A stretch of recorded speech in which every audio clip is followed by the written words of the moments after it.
வணக்கம் தமிழக மக்களே.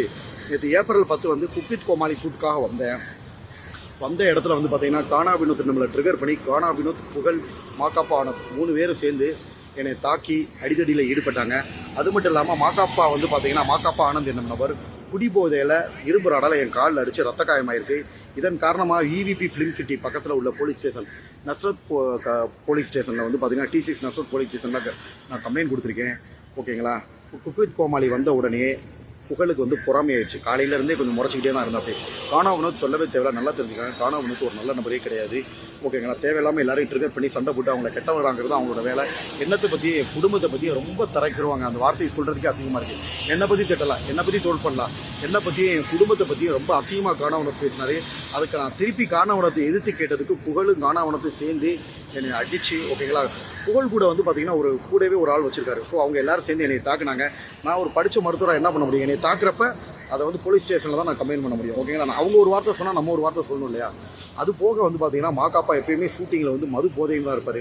மாக்காப்பா வந்து மது போதையில் என்ன பண்ணுறோன்னு தெரியாமல் பிரச்சனையை விலைக்கு விடாமல் 2 பேரும் காம்ப்ரமைஸ் பண்ணாமல் கீழே இருக்கிற இரும்பு ராடால் என்னை தாக்கி எனக்கு காலில் ரத்த காயம் ஏற்பட்டிருக்கு. இதை வந்து பார்த்தீங்கன்னா ப்ரெஸ் மீட்டும் கொடுத்துருக்கேன்.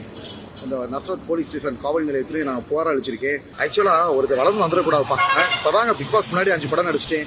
பிக் பாஸ் போயிட்டேன். எங்கள் குக் வித் கோமாளியும் நானும் வந்துடுவேன் அப்படின்ற பொறாமையில் புகழ் வந்து பார்த்தீங்கன்னா குறைசி இந்த மாதிரி நபர்களெல்லாம் குக் வித் கோமாளியில் வராமல் போனதுக்கு இவங்கெல்லாம் ஒரு காரணம். ஓகேங்களா. யாராவது ஒரு ஆள் குக் வித் கோமாளி வந்துட்டாலே அவங்க வயிற்றுச்சல காலையிலேருந்து அவங்களுக்கு மூஞ்சி செத்து போச்சுங்க. ஏன்னா நான் ப்ரொமோ கண்டென்ட், டிஆர்பி கண்டென்ட் உள்ளே போய்வே நல்லா தான் பண்ணேன் நான் குக் வித் கோமாளியில். நேற்று நடந்த ஷூட்டிங்கில் இப்போ புகழ்னாலையும் கானா வினோத்னாலையும் எனக்கு குக் வித் கோமாளியில் கிடைச்ச வாய்ப்பு தட்டி போயிடுச்சு. இனிவே இரவேன் இருக்கான். எனக்கு பின்னாடி 8 கோடி மக்கள் இருக்காங்க. கண்டிப்பாக வந்து தப்பு பண்ணவே அணிவிப்பான். புகழ்னாலேயோ மாக்காப்பானாலேயோ கானா வினோத்னாலே என்னோட வளர்ச்சியை யாருனாலையும் தடுத்து நிப்பாட்ட முடியாது. இறைவன் இருக்காரு. கண்டிப்பாக தமிழ் சினிமா உலகில் ஒரு ஹீரோவாக வருவேன்.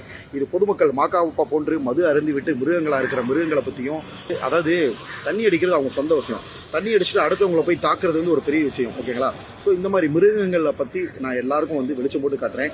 உடனடியாக காவல் நிலைகள், பசுத்தோல் பொருத்திய புலி, மாக்காப்பா போன்ற குடிவெறி கொண்ட மிருகங்கள், ஆக்சுவலாக மதுபானம் அருந்திட்டு குடிவெறி கொண்ட மிருகங்களையும், புகழ் போன்ற பொறாமை போட்டி இருக்கலாம், தப்பே இல்லை. பொறாமை வைத்தறிச்சல் புகழா மாக்காப்பாவா திவாகரான்னு பார்த்தா திவாகரமா. ஓகேங்களா. மாக்காப்பாவுக்கும் செல்லவே கிடையாது. மாக்காப்பா மாதிரி புகழ் மாதிரி நான் எந்த இடத்துல விளம்பரம் பண்ணி சாப்பிடல.